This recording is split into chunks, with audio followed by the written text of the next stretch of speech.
வணக்கம் friends, welcome to our channel life lessons. இந்த வீடியோவில் நான் கோ த்ரூ பண்ண அந்த சைல்ட்ஹுட் ட்ராமா அதை பற்றி நான் உங்கள்கிட்ட ஷேர் பண்ண போகிறேன். அதாவது ஒரு விவரம் தெரியாத வயசுலேயே நம்மளை பற்றி நம்மளே ஒரு தாழ்வாக நினைக்கிற அளவுக்கு ஒரு இன்ஃபீரியாரிட்டி காம்ப்ளெக்ஸ் அதாவது யார் நம்மளை அரவணைச்சி நம்மளுக்கு அன்பு கொடுத்து இருக்கணுமோ அவங்கக்கிட்ட இருந்தே எனக்கு அந்த இன்ஃபீரியாரிட்டி காம்ப்ளெக்ஸ் சின்ன வயசுலேருந்தே வர ஆரம்பிச்சிருச்சு. அதாவது எங்கள் அம்மாவுக்கு நானாக பிடிக்காது. சின்ன வயசில் பிறந்ததுலேருந்தே எனக்கு தாய் பாசம்னா என்னன்னே தெரியாது. எங்கள் அம்மா என்கிட்ட என்றைக்குமே பாசமாக நடந்ததே இல்லை. அதாவது நான் பிறந்து ஒரு 1.5 வயசில் எங்கள் அப்பாவும் எங்கள் அம்மாவும் செப்பரேட் ஆகிட்டாங்க. எங்கள் அப்பா வேறு ஒரு மேரேஜ் பண்ணிட்டு அவர் போயிட்டார் எங்களை விட்டுட்டு.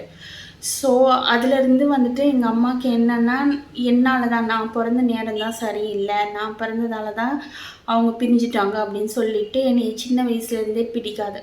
ஸோ என்னையும் அண்ணனையும் ரொம்ப கம்பேர் பண்ணி என்னை ரொம்ப டிஸ்கிரிமினேட் பண்ணி தான் நடத்துவாங்க. சின்ன சின்ன விஷயமே அப்போல்லாம் நம்மளுக்கு சின்ன விஷயம்னாலே ரொம்ப ஹர்ட் ஆகும்ல. சின்ன குழந்தையா இருக்கும்போது நல்லா வெளிப்படையாகவே தெரிகிற மாதிரியே அவங்க பண்ணுவாங்க. எப்படின்னா, அண்ணனுக்கு ஒரு கிளாஸ் ஃபுல்லாக பால் தர்றது, எனக்கு கொஞ்சமாக தர்றது, அண்ணனுக்கு நல்லா நான்வெஜ் தர்றது, எனக்கு நான்வெஜ் தராதது, அண்ணனுக்கு முட்டை தர்றது, எனக்கு முட்டை தராமல் இருக்கிறது, அந்த மாதிரி சின்ன சின்ன விஷயங்கள்லேருந்தே ஒரு மாதிரி பாகுபாடாக நடத்துறது.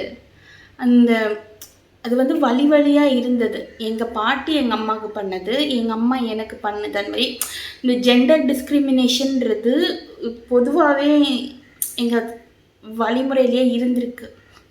ஸோ அந்த ஜெண்டர் டிஸ்கிரிமினேஷன், அந்த அந்த இது ஆண் பெண்ணுங்கிறத வச்சுட்டு பாகுபாடு பார்க்குறது ஆண்கள் பண்ணுறத விட பெண்கள் தான் பெண்களுக்கே பண்ணுறாங்க. பெண்கள் தான் பெண்களுக்கு எதிரிங்கிறது இது ஒரு முக்கியமான ஒரு எடுத்துக்காட்டாக நான் சொல்லலாம் ஃப்ரெண்ட்ஸ். ஸோ இந்த மாதிரி சின்ன விஷயத்தில் இப்போ எங்கள் அண்ணன் ஒரு சின்னதாக ஏதாவது ஒரு நல்லது பண்ணிட்டாலே அதை பற்றி பெருமையாக பேசுகிறது எல்லாம் பண்ணுவாங்க. நான் என்னதான் நல்லா படித்தாலும் அந்தளவு அவங்க ரொம்ப அதை பற்றி பெருமையாகவும் பேச மாட்டாங்க, பெருமையாகவும் நினைக்க மாட்டாங்க. நான் எந்த அளவு வளர்ச்சியாக இருந்தாலும், நல்லா படித்தாலும், நல்ல வேலைக்கு போய் சம்பாதிச்சாலும், எவ்வளோ இண்டிபெண்ட்டாக இருந்தாலும் அது அவங்களுக்கு பாராட்டுறதுக்கு மனசே வராது. ஆனால் இது என்னை ஒரு வேலைக்காரி மாதிரி ட்ரீட் பண்ணுறது. இந்த மாதிரி, நீ அண்ணன் தான் பெரியவன், நீ ஒன்றுத்துக்கும் இல்லை, ஒன்றுத்துக்கும் லாக்கி இல்லை, நீ வேஸ்ட்டு, நீ பிறந்ததே வேஸ்ட்டு, நீ பிறந்ததால தான் எனக்கு ரொம்ப துரதிருஷ்டமாயிடுச்சு அப்படின்ற மாதிரிலாம் நடத்துவாங்க. பேசவும் டேரெக்டாகவுமே சொல்லுவாங்க. ஒரு கொலுசு போட்டிருந்தா பிடிக்காது, ஒரு நல்ல சுடிதார் போட்டால் பிடிக்காது, அது அவங்களும் போட்டுப்பாங்க, என்கிட்டேருந்து வாங்கி அவங்க போட்டுக்கிடுவாங்க. அந்த மாதிரி இருக்கும். ஸோ ரொம்ப கம்பேர் பண்ணுவாங்க. ஒரு தடவை நான் என்ன கேட்டேன்னா, அம்மா உனக்கு ஏன் என்னை பிடிக்கல அப்படின்னு சொல்லி கேட்டேன். அப்போ அவங்க டைரெக்டாகவே சொன்னாங்க, நீ பிறந்த பிறகு தான் உங்கள் அப்பா என்னை விட்டு போயிட்டாரு, ஸோ அதனால தான் எனக்கு உன்னை பிடிக்காது. அப்போ நான் கேட்டேன், என்னை பிடிக்கலன்னா அப்புறம் ஏன் என்னை பெற்ற அப்படின்னு சொல்லி கேட்டேன். உடனே என்னை ஒரு அரைஞ்சிட்டு அவங்க போயிடுவாங்க. ஸோ அந்த மாதிரி இருந்துச்சு. அதனால ரொம்ப சின்ன வயசுலேருந்தே ரொம்ப இன்ஃபீரியாரிட்டி காம்ப்ளெக்ஸு. எங்கள் அம்மா தேவையில்லாமல் எதுக்கு எடுத்தாலும் அடிக்கிறது, காரணமே இல்லாமல் அடிக்கிறது. தூங்கிட்டு இருப்பாங்க, தூங்கி எழுந்தோடனே என்னை பார்த்தோடனே அடிப்பாங்க. எதுக்கு அடிக்கிறாங்கன்றது தெரியாது, ஏதாவது ஒரு சில்லி ரீசனுக்கு அடிப்பாங்க, திட்டுவாங்க. அந்த மாதிரி சின்ன வயசுலேயே ஒரு 6 வயசு 6வது படிக்கும் போதுலேருந்தே எனக்கு ஐசைட் ப்ராப்ளம் இருக்குன்னு தெரிஞ்சுட்டு அது நான் வேணுமணிக்கே நடிக்கிறேன் அப்படின்லாம் சொல்லுவாங்க. சின்ன வயசுலேயே எனக்கு ஸ்டவ்வு பற்ற வச்சு டீ போட, எனக்கு பற்ற வைக்கிறதுனா அது எங்கே இருக்குன்னே தெரியாது, எப்படி இந்த இது கிருஷ்ணாயில் அடுப்பு தான் அப்போல்லாம் இருந்துச்சு.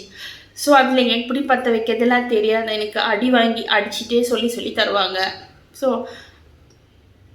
காலையில் எழுந்திரிச்சு குளித்து எல்லாரோட ட்ரெஸ்ஸையும் துவைச்சி போட்டுடணும். எங்கள் அம்மா எனக்கு ஒரு காப்பியோ ஒரு டீ கூட காலையில் போட்டு தர மாட்டாங்க. நான் வெறும் வயிற்றோடே தான் ஸ்கூல் போவேன், நானே தனியாக போவேன்.